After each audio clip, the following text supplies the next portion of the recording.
ओम श्री शक्ति नमः, ओम श्री शक्ति नमः, ओम श्री शक्ति नमः, ओम श्री शक्ति नमः।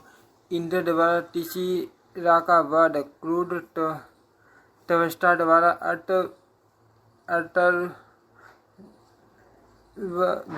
वेदोक्त मंत्रों से आह्वान करके वृत्रासुर को उत्पन्न करना और उसे इंद्र के वध के लिए प्रेरित करना।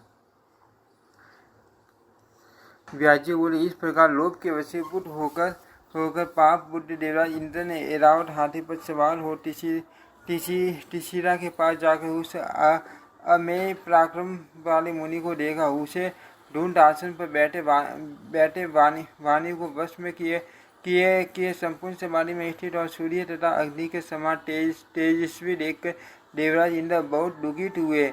ये मुनि निष्पाप बुद्धि हैं, इसे मारने में मैं कैसे समर्थ हो सकूंगा। तपोबल से अत्यंत समृद्ध तथा मेरा आसन प्राप्त करने की इच्छा वाले इस शत्रु की उपेक्षा भी कैसे करूं। ऐसा सोचकर देवसैन्य के स्वामी इंद्र ने अपने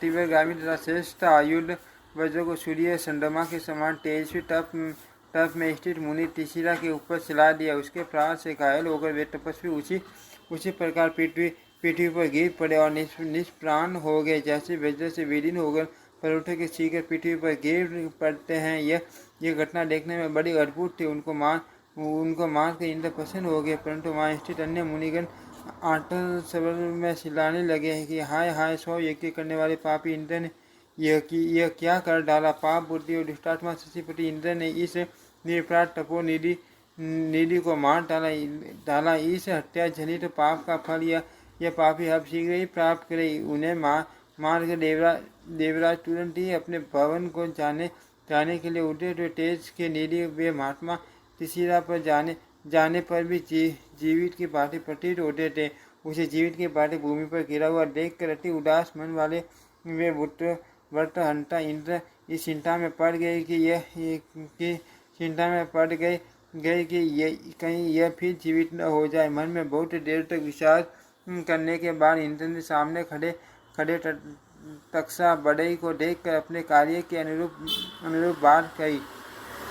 हे तक्षण, मेरा का हुआ करो, इसके सिर काट लो, जिससे ये जीवित न रहे।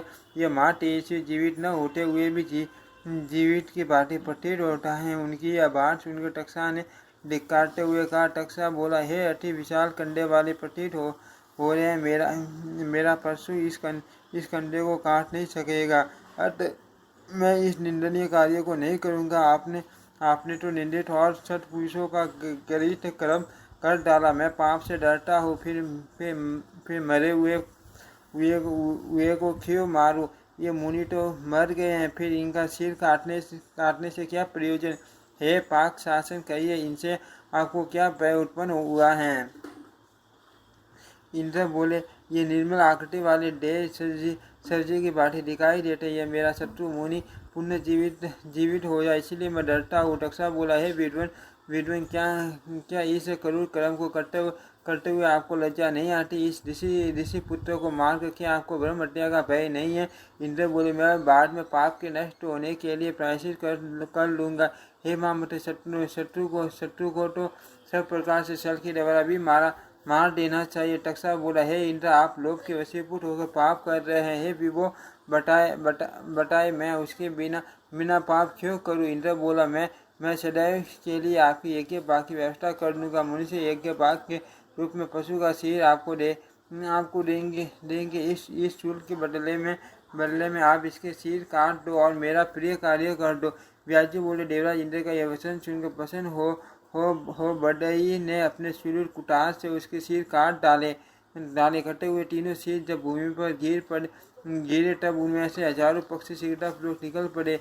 अंततः तब गौरैया, तीतिर और कपिंजल पक्षी शीघ्रतापूर्वक उसके अलग अलग मुखों से निकले। जिस मुख से वह वेद पाठ और सोमपान करता था, उस मुख से तत्काल बहुत से कपिंजल पक्षी निकले, जिससे जिससे वह सभी दिशाओं का निरीक्षण करता था। उसे अत्यंत तेजी निकले और हे राजन, जिससे वह मधुपान करता था, वह उसे मुख से गौरैया गौरैया पक्षी निकले। इस प्रकार टिसीरा से वे पक्षी निकले। हे राजन, इस प्रकार उन मूर्खों से पक्षियों को निकला हुआ देख इंद्र के मन में बड़ी प्रसन्नता हुई। वे पुण्य सेवक को चल दिए। हे पृथ्वी फटे, इंद्र के चले जाने पर तथा भी शीघ्र ही अपने घर चल दिया। श्रेष्ठ यज्ञ भाग पाकर वह बहुत प्रसन्न था। इंद्र ने भी अपने महाबली शत्रु को मार कर अपने भवन तथा करके ब्रह्म हत्या की चिंता न करते हुए अपने कर्तव्य मान लिया। उसे परम धार्मिक पुत्रों को मारा क्या सुनकर तवस्था में मन में अत्यंत क्रोधित हो यह वचन का, जिसने मेरे निरपराध मुनि वर्ती वाले पुत्र को मार डाला है, उसके वध के लिए मैं पुत्र उत्पन्न करूंगा। देवता लोग मेरे पराक्रम और तपोबल को देख ले, वह पापात्मा भी अपनी करनी का मान फल जान ले। ऐसा कहकर क्रोध से अत्यंत व्याकुल तमस्ता पुत्र की उत्पत्ति के लिए वेदोक्त मंत्रों से अग्नि में हवन करने लगे। आठ रात्रियों तक प्रज्वलित अग्नि में हवन करने पर सहसा अग्नि सदस्य एक पुरुष प्रकट हुआ। वेग पूर्वक अग्नि से प्रकट हुए और अग्नि के सदस्य प्रकाशमान तथा तेज बल से युक्त उस पुत्र को अपने सम्मुख देख कर तवस्था ने कहा, हे इंद्र शत्रु, मेरे तपोबल से आप शीघ्र बढ़ जाओ। क्रोध से जाज बल्यमान तवस्था के ऐसा कहते ही अग्नि के समान कांति वाला वह पुत्र गोलोक को स्तंभ करता हुआ बड़ा होने लगा। बढ़ते बढ़ते वह पर्वत काल विशाल और काल पुरुष के समान भयानक हो गया। उसने अत्यंत दुखित अपने पिता से कहा, मैं क्या करूं? हे नाथ, मेरा नामकरण कीजिए। हे सूर्य, मुझे कार्य बताइए। आप चिंतित क्यों हैं? मुझे अपने दुख का कारण बताइए। मैं आज ही आपके शोक का नाश कर दूंगा। ऐसा मेरा दृढ़ संकल्प है। जिस पुत्र के रहते पिता दुखी हो, उस पुत्र से क्या लाभ? मैं शीघ्र ही समुद्र को पी जाऊंगा, पर्वतों को सुर कर दूंगा और उठते हुए प्रचंड तेजस्वी सूर्य को रोक दूंगा। मैं देवताओं से इंद्र को तथा यम को अथवा अन्य किसी भी देवता को मार डालूंगा।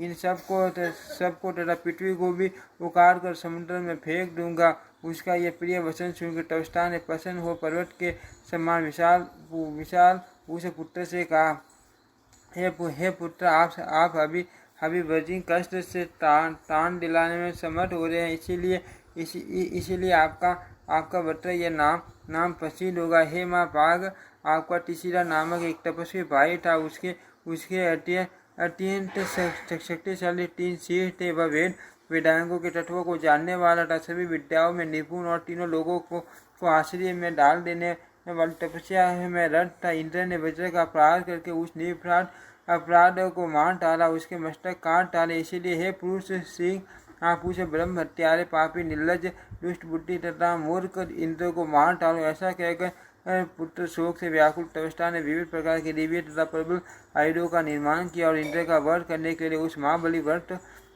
को दे दिया। उनमें खड्ग, शूल, गदा, शक्ति, तोमर, सार्ग, धनुष, बाण, परिघ, प्रति सुदर्शन चक्र के समान कांतिमान 1000 आरों वाला दिव्य चक्र, दो दिव्य तथा अक्षय तरकस और अत्यंत सुंदर कवच एवं मेघ के समान श्याम अबा वाला सुदूर बाद रहने में समर्थ और तीव्रगामी रथ। इस प्रकार हे राजन, समस्त युद्ध सामग्री तैयार करके क्रोध से व्याकुल तवस्था ने अपने पुत्र को देखकर उसे भेज दिया। इति श्रीमद्देवी भागवते महापुराणे अष्टादशशास्त्रायां संहितायां षष्ठस्कन्धे टिसीरवधानन्तरं व्रतोत्पत्तिवर्णनं नाम द्वितीयोऽध्यायः। ओम श्री शक्ति नमः। ओम श्री शक्ति नमः। ओम श्री शक्ति नमः।